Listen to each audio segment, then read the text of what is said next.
الحسين اللهم اكتبنا من زوار الحسين واجعلنا من الباكين في عزاء الحسين.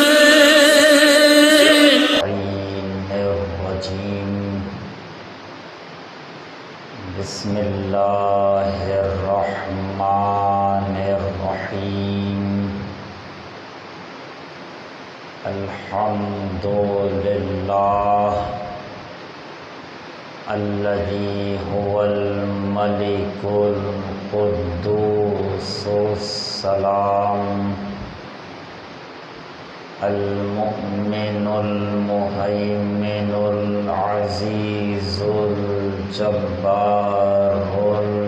المتكبر والصلاة والسلام والتحية والإكرام على نبيه وحبيبه سيدنا ومولانا أبي القاسم محمد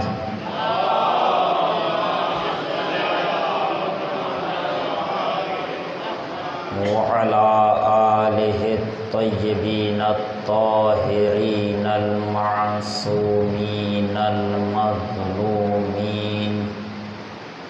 الذين أذهب الله عنهم الرجس وطهرهم تطهيرا.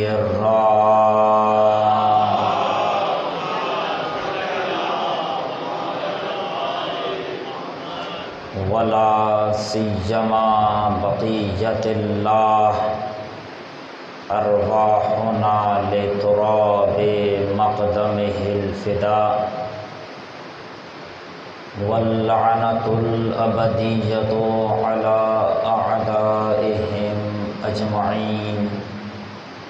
أما بعد فقد قال الله عز اسمه وجل شأنه في كتابه المجيد إن الذين قالوا ربنا الله ثم استقاموا تتنزل عليهم الملائكة ألا تخافوا ولا تحزنوا وأبشروا بالجنة التي كنتم توعدون. صلوات.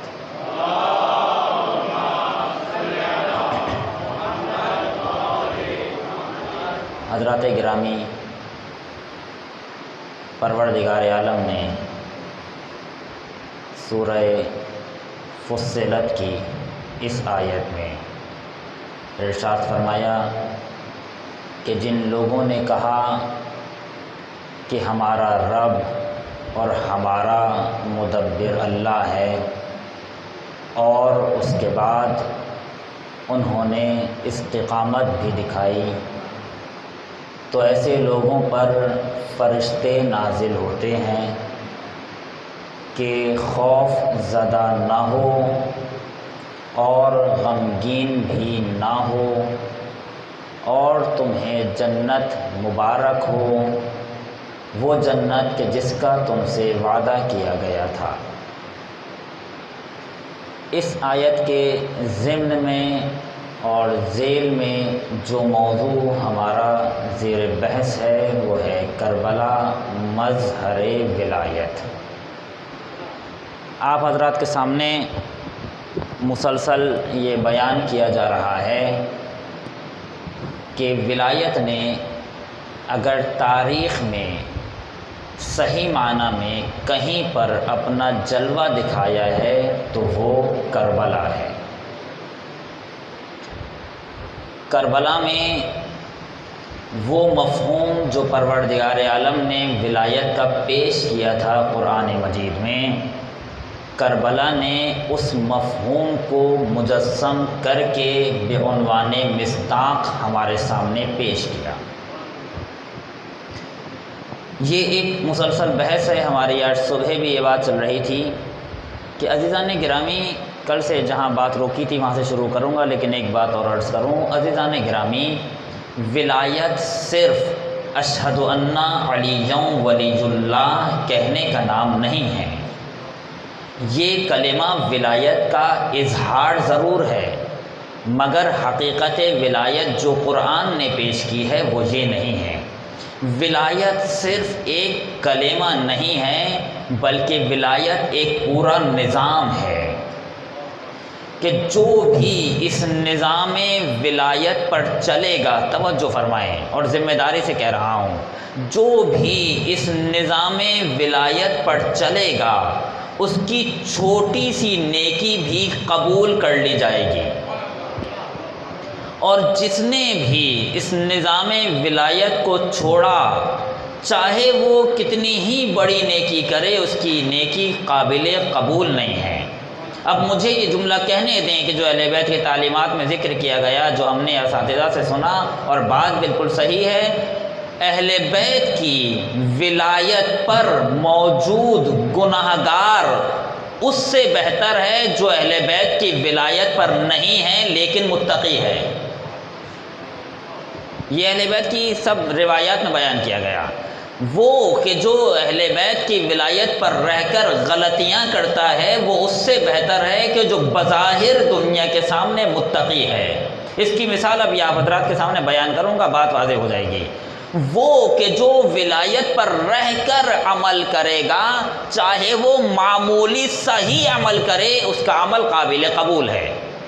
میں اس کی مثال کربلا سے پیش کروں گا کہ جس نے ذرہ برابر بھی ولایت پر اور نظام پر رہتے ہوئے عمل کیا، پروردگار عالم اس کی چھوٹی سی نیکی کو بھی قبول کر لے گا، اور اس کے برخلاف اگر کسی نے بہت زیادہ نیکیاں کی ہوں لیکن خدا کے نظام کو چھوڑ کے نیکی کی ہو، تو اس کی یہی نیکی اس کے لیے وبال جان بن جائے گی۔ نہ یہ کہ نیکی قبول نہیں ہے، بلکہ یہی نیکی اس کو لے ڈوبے گی۔ مثال سے بات واضح ہو جائے گی۔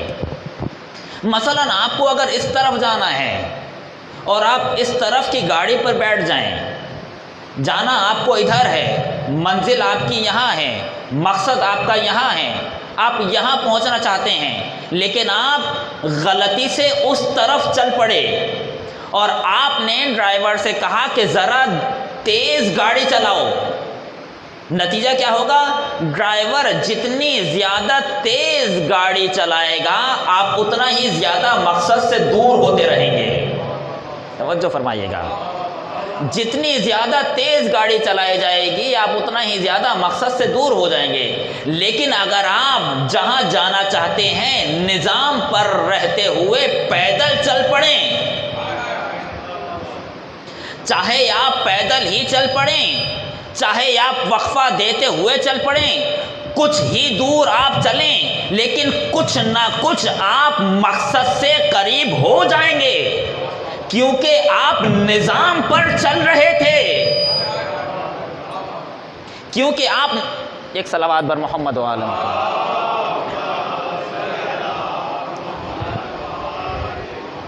کیونکہ آپ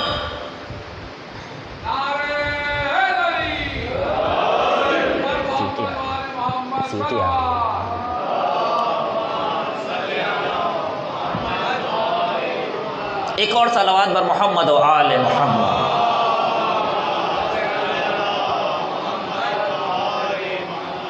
آپ کچھ نہ کچھ اپنے مقصد سے قریب ہو جائیں گے۔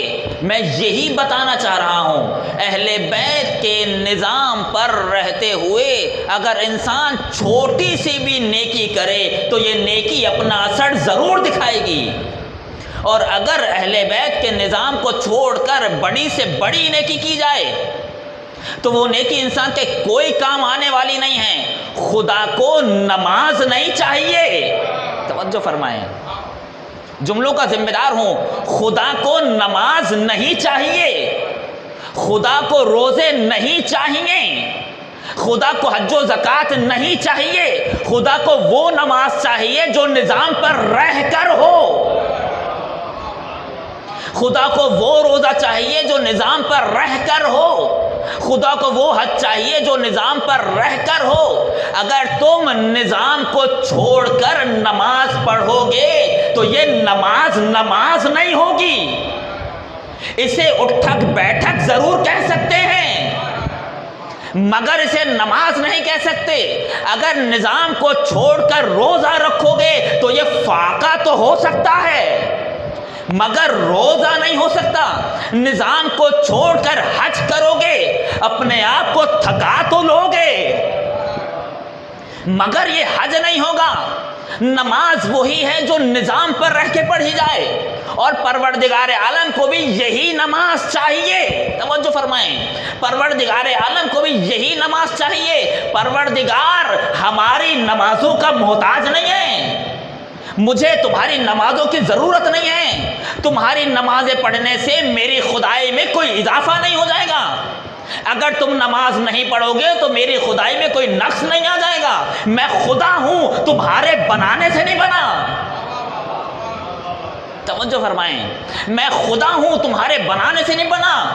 میں نے تمہیں اختیار ضرور دیا تھا لیکن اس اختیار کا مطلب یہ ہے کہ اس کے نتیجے پر تم مختار نہیں ہو. اس اختیار کے نتیجے میں ایک اجبار ہے, اس پر کل بات ہو چکی ہے. میں نے اختیار دیا ہے لیکن تمہاری مرضی ہے. عزیزان گرامی, ذمہ داری سے کہہ رہا ہوں, پروردگار کو ہماری نمازیں نہیں چاہیے.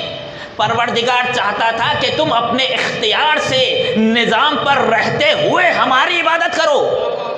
اگر مجھے تمہاری عبادتوں کی ضرورت ہوتی تو سنو, جسے میں نے رکوع میں خلق کر دیا, اس نے رکوع سے کبھی سر نہیں اٹھایا. جسے میں نے سجدے میں خلق کر دیا, اس نے کبھی سجدے سے خلق نہیں اٹھایا, سر نہیں اٹھایا.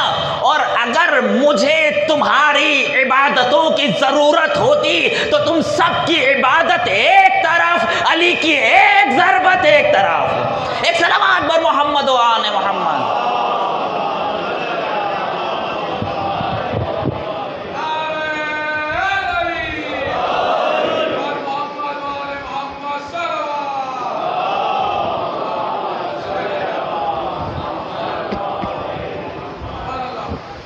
مجھے تمہاری عبادتیں نہیں چاہیے. اگر مجھے تمہاری عبادت چاہیے ہوتی, اگر ہم عبادتوں کے محتاج ہوتے, تمہاری عبادت کیا, ثقلین مل کر علی کی ایک ضربت کا مقابلہ نہیں کر سکتے. اور یہاں پر رک کے یہ باتیں عرض کروں, عزیزان گرامی, بعض لوگ یہ سمجھتے ہیں کہ جو اہل بیت کی فضیلتیں بیان کی جا رہی ہیں یہ بے عنوان فضیلتیں اور کچھ نہیں ہیں. لیکن یقین مانیے انہی فضیلتوں میں ایسے تربیتی نکات بیان کر دی اہل بیت کرام علیہ السلام نے کہ اگر آنکھیں کھول کر دیکھا جائے تو بہت کام آنے والے ہیں. لیکن بہرحال ہمارے یہاں پڑھنے کا طریقہ مختلف ہے, سننے کا طریقہ مختلف ہے, لہٰذا ان میں سے ہم نکات سمجھ نہیں پاتے. آواز دی ضربت علی یوم الخندق افضل من عبادت الثقلین. علی کی ایک ضربت خندق کے دن ثقلین کی عبادت پر بھاری ہے. پھر فرمایا الی یوم القیامہ. یہ لفظ نہیں پڑھا جاتا, الی یوم القیامہ, قیامت تک ثقلین کی عبادت پر بھاری ہے علی کی ایک ضربت. اس پر بہت ساری باتیں ہو سکتی ہیں لیکن بس جو موضوع سے متعلق ہے وہ بیان کر رہا ہوں کہ علی کی ایک ضربت میں کتنا وزن تھا. توجہ فرمائیں, آپ بتائیں امیر المومنین علیہ السلام کی جب ضربت چلی ہے تو کتنی دیر لگی؟ آپ کہیں گے مثلاً بہت زیادہ اگر کوئی احتیاط کرے تو کہیں 5 سیکنڈ مثلاً.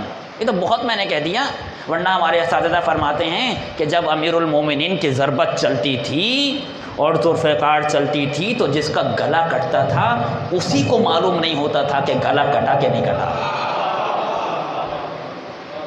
یہ علی کی ذوالفقار ہے, یہ علی کی تلوار ہے. کتنی دیر لگی؟ آپ کہیں گے مشکل سے 5 سیکنڈ, مشکل سے, بہت ہی زیادہ اگر احتیاط سے بات کی جائے.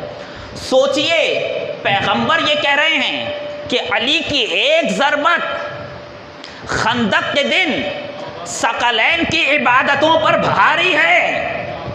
علی کی ایک ضربت میں بہت زیادہ 5 سیکنڈ لگے.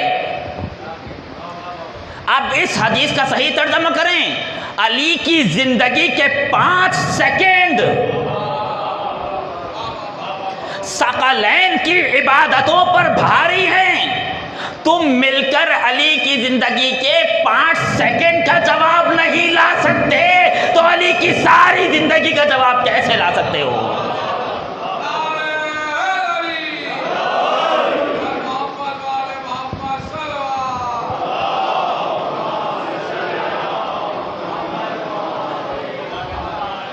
تم علی کی ساری اتنا خلوص امیر المؤمنین علیہ، یہ تربیت نقطہ جو بیان کرنا چاہ رہا ہوں، اتنا خلوص امیر المؤمنین علیہ السلام کی اس ایک ضربت میں اتنا وزن ایجاد ہو گیا امیر المؤمنین علیہ السلام کی اس ایک ضربت میں کہ ثقلین مل کر اس ضربت کا جواب نہیں لا سکے۔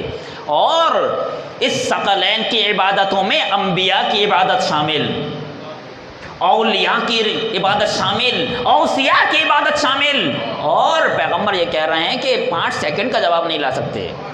اب یہاں پر ایک اور بات کروں کہ ہم کیا سمجھیں گے امیر المومنین علیہ السلام کی زندگی اور ان کی زندگی کا خلوص کہ پروردگار عالم نے کیسا خالص بندہ بنایا ہے، یہ کیسا خالص بندہ ہے۔ تو یہاں پر ہمارے استاد کہتے ہیں 2 طرح کے لطف ہیں۔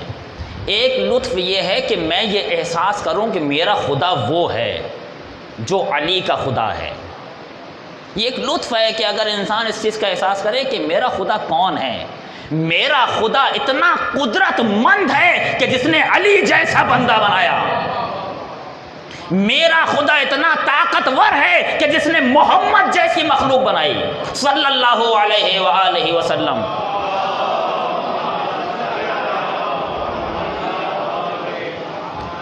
یہ ایک لطف ہے، اور ایک لطف وہ ہے جو خدا کے یہاں پایا جاتا ہے کہ پروردگار بھی فخر کرتا ہے کہ میرا بندہ علی ہے۔ وہ جو فرمائیں کاش کوئی بندگی کی اس معراج پر آ جائے۔ کیا فرمایا پیغمبر نے؟ ضربت علی یوم الخندق افضل، یہ ساری ضربت، اور اس ضربت میں وزن کیوں ایجاد ہوا؟ امیر المومنین کے بندگی اور خلوص کی وجہ سے۔ ضربت علی یوم الخندق افضل من عبادت الثقلین الی یوم القیامہ۔ یہاں پر رک کر ایک بات عرض کروں، عربی کا ایک قاعدہ بیان کروں۔ افضل، یہ جو آپ سنتے ہیں اس طرح کے الفاظ افعال کے وزن پر، اسے کہتے ہیں افعال التفضیل، یہ ایک صیغہ ہے، انگلش میں اس کو کہیں گے سپرلیٹو ڈگری۔ یہ صیغہ وہاں پر استعمال ہوگا کہ جہاں پر ایک صفت کی 2 چیزیں ہیں، کم سے کم 2 چیزیں، اور کسی ایک میں وہ صفت زیادہ پائی جاتی ہے۔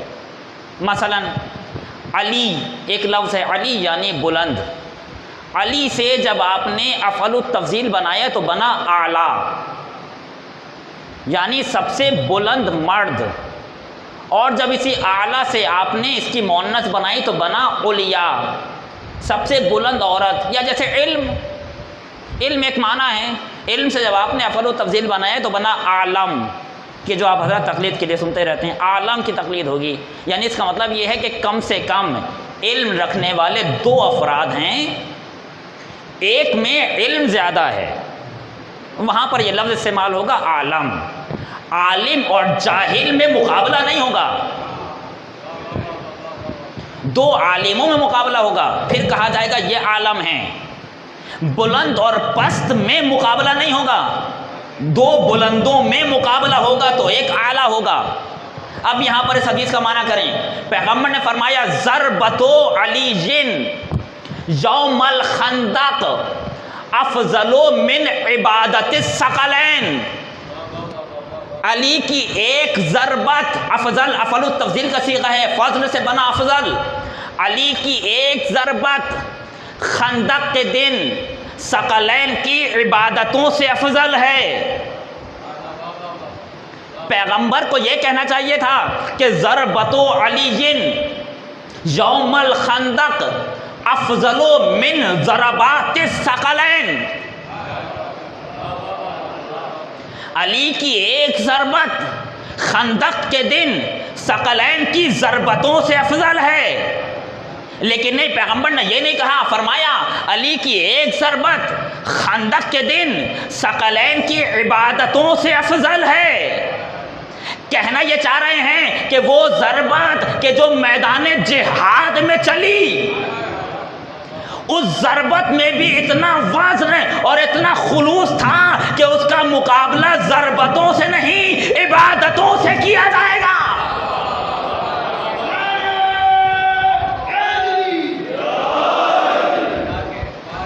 سوچئے جس کا ظاہری فعل انسان جب میدان جنگ میں ہوتا ہے تو خشوع و خضوع کے عالم میں نہیں ہوتا، سوچئے جو میدان جنگ میں اتنا بڑا عابد ہو وہ مصلی پر کیسا عابد ہوگا؟ ایک صلوات بر محمد و آل محمد۔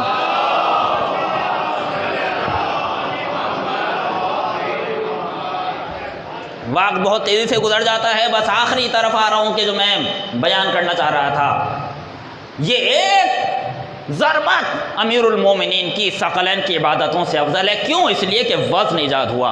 اگر انسان نظام پر رہ کر، یہ بات عرض کر رہا تھا یہیں سے آگے جا رہا ہوں، اگر انسان نظام پر رہ کر چھوٹی سی بھی نیکی کرے تو فائدہ دے گی، اور میں بالکل صحیح کہہ رہا ہوں، اہل بیت کی تعلیمات میں یہی ہے۔ اور اگر انسان نظام سے ہٹ کے بہت زیادہ متقی بھی بن جائے تو یہ تقویٰ نہیں ہے، کیونکہ تقویٰ پائنٹ سے اوپر کرنے سے نہیں آتا،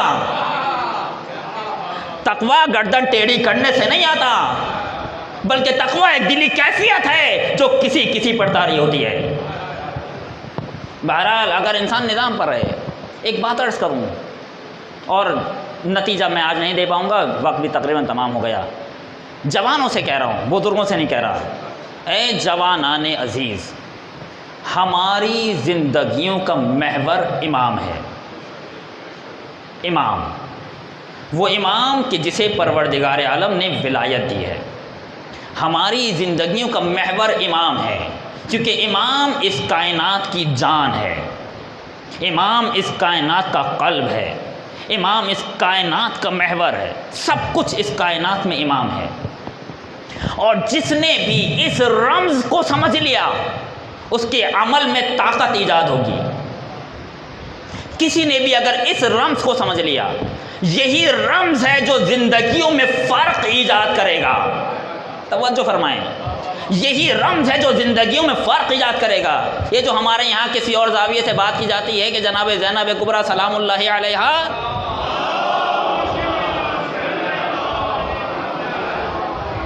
اپنے بھائی کی محبت میں گھر سے نکلی، تو یقین مانیے میں ذمہ داری سے کہہ رہا ہوں، زینب اپنے بھائی کی محبت میں گھر سے نہیں نکلی، بلکہ زینب اپنے امام کی محبت میں گھر سے نکلی ہیں۔ زینب ایک بامعرفت خاتون ہے، اور جب انسان بلندیوں پر جاتا ہے تو سارے رشتے ختم ہو جاتے ہیں، سارے فرق ختم ہو جاتے ہیں۔ یہ اس لیے حسین کو نہیں چاہتی کہ یہ میرا بھائی ہے، بلکہ اس لیے حسین کو چاہتی ہیں کہ یہ میرا امام ہے۔ آپ بتائیں کربلا میں، اس کو انشاءاللہ میں 8 محرم کو مزید تفصیل سے بیان کروں گا، کربلا میں جو مقام حضرت عباس علیہ السلام کا ہے اور جو مقام جناب زینب سلام اللہ علیہا کا ہے وہ کسی اور کا نہیں ہے۔ آپ کہیں کیوں؟ کہنے والوں نے کہا کہ اس لیے کہ حضرت عباس امام حسین علیہ السلام کے بھائی ہیں، اس لیے حضرت عباس کا یہ مقام ہے۔ تو میں فوراً پلٹ کے کہوں گا، اگر حضرت عباس کا وہ سارا مقام کی جو روایت آپ حضرت کے سامنے پڑھوں گا کہ اگر حضرت عباس علیہ السلام کا یہ سارا مقام اس لیے ہے کہ حضرت عباس علیہ السلام امام حسین علیہ السلام کے بھائی ہیں، تو حضرت عباس کے 3 بھائی اور کربلا میں شہید ہوئے ہیں۔ اس کا معنی یہ ہے کہ وہ مقام جو حضرت عباس علیہ السلام کو پروردگار عالم کی طرف سے دیا گیا ہے، یہ مقام بھائی ہونے کی بنیاد پر نہیں ہے، بلکہ کسی اور بنیاد پر دیا گیا، کیونکہ پروردگار عالم کے نزدیک رشتے کام نہیں آتے، پروردگار عالم کے نزدیک صلاحیت کام آتی ہے، کیونکہ عباس ابن علی نے اطاعت امام کی وجہ سے اپنے اندر وہ جوہر ایجاد کیا کہ معصوم کی زبان سے اپنے لیے فضیلت کے جملے کہلوا دیے۔ کاش اس ربط کو سمجھیں ہم۔ امام، توجہ فرمائیے گا، اس کا میں وجہ بیان نہیں کر پاؤں گا۔ امام تقیہ کر سکتا ہے مگر امام تکلف نہیں کر سکتا۔ امام ممکن ہے مصلحتاً تقیہ کرے مگر تکلفاً کسی کو کچھ نہیں کہے گا امام۔ جس طرح سے ہمارے یہاں تکلفاً بہت کچھ کہہ دیتے ہیں، اگر فلاں کے ساتھ علامہ نہیں لگایا تو وہ ناراض ہو جائیں گے۔ ہمیں معلوم ہے کہ ان سے بڑا کوئی جاہل نہیں ہے، لیکن پھر بھی لفظ علامہ لگانے پر مجبور ہیں. کیوں؟ اس لیے کہ ہم یہاں تکلف کر رہے ہیں. اہل بیت تکلف نہیں کرتے، جو جیسا ہے اسے ویسا ہی کہتے ہیں. اگر حضرت عباس علیہ السلام کے لیے روایتیں آئی ہیں کیونکہ عباس نے اپنے آپ کو ایسا کر کے دکھایا. تو عرض کر رہا تھا زینب بنت علی نے جتنا کچھ کیا یہ صرف بھائی کی محبت میں نہیں ہے. یہ الگ بات ہے کہ یہ امام میرا بھائی ہے، لیکن صرف اس لیے نہیں ہے کہ یہ میرا بھائی ہے بلکہ یہ امام ہے.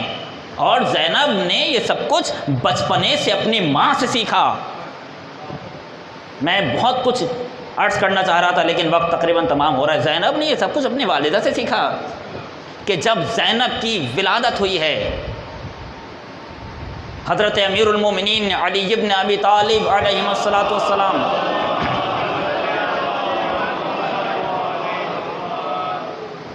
کو جناب زہرا سلام اللہ علیہا نے مبارکباد دی اور کہا کہ علی مبارک ہو، ہمارے یہاں بیٹی پیدا ہوئی ہے. سوچئے علی کے گھر میں رحمت آئی ہے. کون علی؟ وہ کہ جسے پروردگار عالم نے وہ درجہ دیا. اس علی کے گھر میں آج رحمت ہے. سوچئے علی کتنے خوش ہوں گے. زینب بیٹی کی ولادت ہوئی ہے امیر المومنین کے گھر میں، اور وہ بیٹی کہ جو ولایت کا دفاع کرے گی. میں بہت ساری باتیں ذہن میں آ رہی ہیں، بہت ساری باتیں میں روک رہا ہوں. وہ بیٹی کہ جو ولایت کا دفاع کرے گی، اور کیسا دفاع آپ کو معلوم ہے. یہاں پر روک کے میں ایک بات عرض کروں، یہیں سے میں رہوں گا مسائل کی منزل پر. زینب بنت علی نے یزید کو ایک جملہ کہا تھا. جب خطبہ دیا تو آواز دی یبنت طلقاء، اے آزاد شدہ لوگوں کے بیٹے. جب حضرات نے سن لیا یہ طلقاء یہ لفظ کہاں استعمال کیا گیا تھا تاریخ میں؟ امیر المومنین علیہ السلام نے سب سے پہلے اس لفظ کا استعمال کیا پیغمبر کے بعد. ہوا کیا تھا؟ پہلے طلقاء کے معنی سمجھاؤں کیا ہیں. کہ جب حضرت محمد مصطفیٰ صلی اللہ علیہ وآلہ وسلم نے مکے کو فتح کیا اور مکے کو اپنے اختیار میں لے لیا، تو پیغمبر نے کیونکہ یہ رحمت للعالمین تھے لہذا آواز دی کہ جس نے بھی ابو سفیان کے گھر میں پناہ لی اس کو ہماری طرف سے امان ہے، ورنہ جو بھی پناہ نہیں لے گا وہ سب غلام ہیں. توجہ فرمائیں. چونکہ مکے پر جب حملہ کیا ہے مکے کے لوگ پیغمبر کے غلام تھے. توجہ فرمائیں. مکے کے لوگ پیغمبر کے غلام تھے اور پیغمبر نے یہ فرمایا تھا کہ جس کو اس غلامی سے نجات چاہیے اور آزادی چاہیے وہ ابو سفیان کے گھر میں پناہ لے لے. ابو سفیان نے بھی اپنے گھر میں پناہ لی اور یزید کے باپ نے بھی اپنے باپ کے گھر میں پناہ لی. نتیجے میں یہ لوگ طلقاء کہلائے، یعنی در حقیقت یہ غلام تھے. پیغمبر نے انہیں آزاد کیا تھا، ان کی حقیقت غلاموں والی تھی. پیغمبر نے انہیں آزاد کیا تھا. امیر المومنین نے اسی لفظ سے حاکم شام کو یاد کیا، ما للطلقاء و ابناء الطلقاء، تیری حیثیت کیا ہے؟ تو غلام تھا، تو غلام تھا، ہم نے تجھے آزاد کیا. اسی لفظ سے زینب نے شام میں استفادہ کیا. جب یزید کے سامنے آئی تو آواز دی یبنت طلقاء، اے یزید کس بات پر اترا رہا ہے؟ تو بھی غلام تھا، تیرا باپ بھی غلام تھا، تیرا دادا بھی غلام تھا. میرے نانا نے تجھے، تیرے باپ کو، تیرے دادا کو آزاد کیا تھا، تیری حیثیت کیا ہے میرے سامنے؟ لیکن یہ لہجہ جو زینب نے استعمال کیا کہاں سے سیکھا؟ یہ وہی عزم علوی سے. زینب نے اپنے باپ سے بہت کچھ سیکھا، یہاں تک کہ زینب نے یہ بھی سیکھا کہ اپنے باپ کا لہجہ اپنانا کیسے ہے. کہ جب شام میں زینب خطبہ دینے لگی تو ایک نابینا صحابی نے کہا کہ قیامت آ گئی. کہا کیا ہوا؟ قیامت تو نہیں آئی، کیا ہوا؟ کہنے لگا کہ میں علی کا لہجہ سن رہا ہوں، علی تو اس دنیا میں نہیں ہے، علی کا لہجہ کیوں؟ آواز دی یہ علی نہیں، علی کی بڑی بیٹی زینب ہے۔ بہرحال دوبارہ اپنی بات کی طرف پلٹوں اور یہیں سے ربط مصائب دوں۔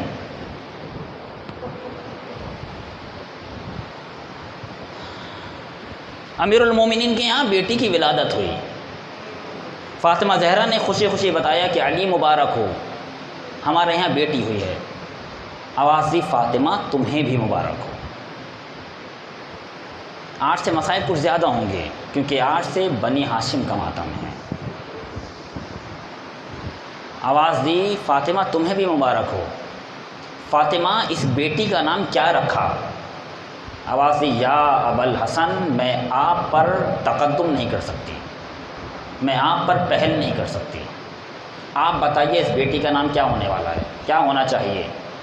آواز دی فاطمہ اگر تم نے مجھ پر پہل نہیں کی تو میں پیغمبر پر پہل کیسے کر سکتا ہوں؟ امیر المومنین خوشی خوشی پیغمبر کے پاس آئے، آ کر کہنے لگے یا رسول اللہ مبارک ہو، آپ کے یہاں نواسی ہوئی ہے۔ اے علی تمہیں بھی مبارک ہو۔ علی کیا نام رکھا تم نے اپنی اس بیٹی کا؟ آواز یا رسول اللہ میں آپ پر پہل نہیں کر سکتا۔ آواز دیا علی اگر تم نے مجھ پر پہل نہیں کی تو میں خدا پر پہل کیسے کر سکتا ہوں؟ ابھی یہ باتیں ہو رہی تھیں کہ جبرائیل نازل ہوئے اور آواز دی کہ یا رسول اللہ، پروردگار عالم نے بات تحفہ درود و سلام فرمایا کہ اس بیٹی کا نام زینب رکھیں۔ زینب مرکب ہے زین اور اب سے، زینب یعنی اپنے باپ کی زینت، اور زینب نے واقعاً اپنے باپ کی زینت بن کے دکھایا۔ زینب بہت چھوٹی ہیں، ابھی زینب کی ولادت ہوئی ہے۔ فاطمہ زہرا نے زینب کو آغوش میں لیا، زینب نے گریہ کرنا شروع کیا، زینب کا گریہ رکتا نہیں تھا۔ امیر المومنین نے کہا لاؤ مجھے دو، شاید زینب خاموش ہو جائیں۔ امیر المومنین نے آغوش میں لیا، زینب کا گریہ ابھی بھی نہ رکا۔ پیغمبر آئے، پیغمبر نے آغوش میں لیا مگر زینب کا گریہ نہ رکا، یہاں تک کہ حسین آئے، اور تاریخ نے لکھا کہ جیسے ہی حسین نے اپنی آغوش میں لیا زینب نے مسکرانا شروع کر دیا۔ یہ سب تاریخ میں ہے۔ اور اس کے بعد حسین زینب کے ساتھ ساتھ تھے، زینب کو جھولا جھلاتے تھے، اور اگر لمحے بھر کے لیے حسین زینب سے جدا ہو جائیں تو زینب گریہ کرنے لگتی تھی۔ زینب کچھ بڑی ہوئیں تو کیا دیکھا کہ زینب صحن خانہ میں لیٹی ہوئی تھیں۔ ان بہن بھائیوں کی آپس میں بہت محبت تھی۔ زینب صحن خانہ میں لیٹی ہوئی تھیں، زینب کی آنکھ لگی، جب زینب بیدار ہوئیں تو زینب نے دیکھا کہ زینب کے چاروں طرف دھوپ ہے لیکن زینب کے اوپر سایہ ہے۔ جب غور کیا تو دیکھا حسین زینب پر سایہ کیے ہوئے ہیں۔ زینب نے سوچا کہ میں اس احسان کا بدلہ ضرور چکاؤں گی۔ اس کے بعد سے زینب کو کبھی موقع نہ ملا، لیکن ہاں ایک مرتبہ موقع ملا۔ آپ کو معلوم ہے کب؟ جب زینب کے ہاتھ بندھے ہوئے تھے۔ 11 محرم کو جب زینب اپنے بھائی کے لاشے پر پہنچی، زینب کھڑی سوچنے لگیں۔ کسی نے پوچھا بی بی کیا سوچ رہی ہیں؟ تو زینب نے بتایا میں بہت چھوٹی تھی، میرے بھائی نے مجھ پر سایہ کیا تھا، میں سوچ رہی تھی اس احسان کا بدلہ کیسے چکاؤں گی، مجھے کبھی موقع نہیں ملا، آج موقع ملا ہے لیکن میرے پاس چادر بھی نہیں ہے۔ زینب بہت محبت کرتی ہیں حسین سے۔ معجزہ یہ ہے کہ زینب 10 محرم کے بعد زندہ کیسے رہی؟ 10 محرم کے بعد زینب کا زندہ رہ جانا معجزہ ہے۔ 28 رجب کو حسین جانے لگے، ایک فہرست تیار کی گئی، لیکن جب دیکھا تو اس فہرست میں زینب کا نام نہیں ہے۔ زینب گھبرا گئی، بھیا کیا مجھے چھوڑ کے چلے جاؤ گے؟ کہا زینب تمہارے ولی عبداللہ ہیں، عبداللہ سے اجازت لو۔ عبداللہ غشی کے عالم میں ہیں۔ زینب عبداللہ کے سرہانے آ کر بیٹھ گئیں۔ زینب کے آنسوؤں سے عبداللہ کی آنکھ کھلی۔ عبداللہ گھبرا گئے، زینب بی بی آپ رو رہی ہیں، اگر آپ روئیں گی تو میں علی کو کیا جواب دوں گا؟ میں فاطمہ زہرا کو کیا جواب دوں گا؟ آواز دی، عبداللہ تمہیں معلوم ہے میرا بھائی جا رہا ہے، اور تمہیں معلوم ہے کہ میں اپنے بھائی کے بغیر زندہ نہیں رہ سکتی، عبداللہ مجھے جانے دو۔ عبداللہ نے آواز دی، بی بی ہمارے عقد کی شرط یہ تھی کہ میں آپ کو نہیں روکوں گا، جائیے خدا حافظ۔ زینب جانے لگی تو پیچھے سے عبداللہ نے آواز دی، زینب رکو۔ زینب نے کہا، عبداللہ ابھی تو اجازت دی تھی، اب روک رہے ہو؟ آواز دی، نہیں بی بی روک نہیں رہا، جا رہی ہو تو اونو محمد کو ساتھ لے جاؤ، اور جب کوئی سخت وقت آ جائے تو ایک کو اپنی طرف سے اور ایک کو میری طرف سے قربان کر دینا۔ زینب نے دونوں بچوں کو لیا، حسین کے پاس آئیں، لبوں پر مسکراہٹ ہے، بھیا اجازت مل گئی۔ یہاں پر مقصد خاموش ہے لیکن دل کہتا ہے حسین نے اتنا تو ضرور کہا ہوگا، زینب تمہیں چھوڑ کے کیسے چلے جاتا؟ اگر تمہیں چھوڑ کے چلا جاتا تو کوفہ شام کو فتح کون کرتا؟ اور اب زینب ہر مقام پر حسین کے ساتھ ہیں، یہاں تک کہ زینب کربلا آئیں، شب عاشور آئی، زینب نے اپنے دونوں بچوں کو سامنے بٹھایا، آواز دی، میرے بچوں تمہیں معلوم ہے نا تم لوگ حیدر کرار کے نواسے ہو، تم لوگ جعفر طیار کے پوتے ہو، دیکھو کل روز قربانی ہے، کل جنگ کرنی ہے، اکبر سے پہلے جانا ہے، کہیں ایسا نہ ہو کہ اکبر تم سے پہلے چلا جائے۔ روزے قربانی آیا، اصحاب ختم ہو گئے، بنی ہاشم آنا شروع ہوئے، اونو محمد بار بار آتے ہیں مگر حسین اجازت نہیں دیتے، اونو محمد تھک ہار کر بیٹھ گئے۔ زینب کا ایک جگہ سے گزر ہوا تو کیا دیکھا، اونو محمد بیٹھے ہوئے ہیں، اے اونو محمد کیا مجھے شرمندہ کرانا ہے؟ آواز دی، اماں ہم ماموں کے پاس بہت گئے مگر ماموں اجازت نہیں دیتے۔ زینب نے دونوں کے ہاتھ تھامے، بھیا کیا میری قربانی پسند نہیں آئی؟ آواز دی، زینب ان کے ولی عبداللہ ہیں، بھیا عبداللہ ہی نے بھیجا ہے۔ حسین مجبور ہو گئے، حسین نے اونو محمد کو بھیجا، اونو محمد میدان میں آئے، جنگ کرنا شروع کی، دشمنوں کو جعفر طیار یاد آ گئے، دشمنوں کو حیدر کرار یاد آ گئے۔ کسی نے کہا یہ جعفر طیار کے پوتے ہیں، یہ حیدر کرار کے نواسے ہیں، ایسے نہیں، چاروں طرف سے گھیر کے مارو، چاروں طرف سے گھیر لیا اونو محمد کو۔ مقتل نے لکھا، چھوٹا بھائی جنگ کرتے کرتے زمین پہ گرا، جب بڑے بھائی نے دیکھا کہ میرا چھوٹا بھائی گر گیا، گھوڑا دوڑاتا ہوا آیا اور اپنے چھوٹے بھائی سے کہنے لگا، بھیا رکو ابھی میں بھی آ رہا ہوں۔ اور پھر تھوڑی دیر کے بعد بڑا بھائی بھی گھوڑے سے زمین پہ گرا، ماموں ہمارا سلام۔ حسین میدان میں آئے، اب جو آ کے دیکھا دونوں بچوں کی جان نکل چکی تھی، ایک ہاتھ سے اون کا لاشا اٹھایا، ایک ہاتھ سے محمد کا لاشا اٹھایا، خیمے کی طرف چلے۔ اس سے پہلے جب بھی کوئی لاشا آتا تھا تو سب سے پہلے زینب آتی تھی، لیکن جب اونو محمد کا لاشا آیا سب آ گئے، زینب نظر نہیں آتی۔ علی اکبر کے جنازے پر حسین سے پہلے زینب آئی ہیں، لیکن جب اپنے بچے آئے تو زینب نظر نہیں آتی۔ کسی نے سوچا ماں ہے، غش کھا کے گر گئی ہوگی، اب جو تلاش کیا تو کیا دیکھا، ایک خیمے میں سجدے میں سر رکھے۔ اے میرے پروردگار مجھے شرمندہ نہ کرانا۔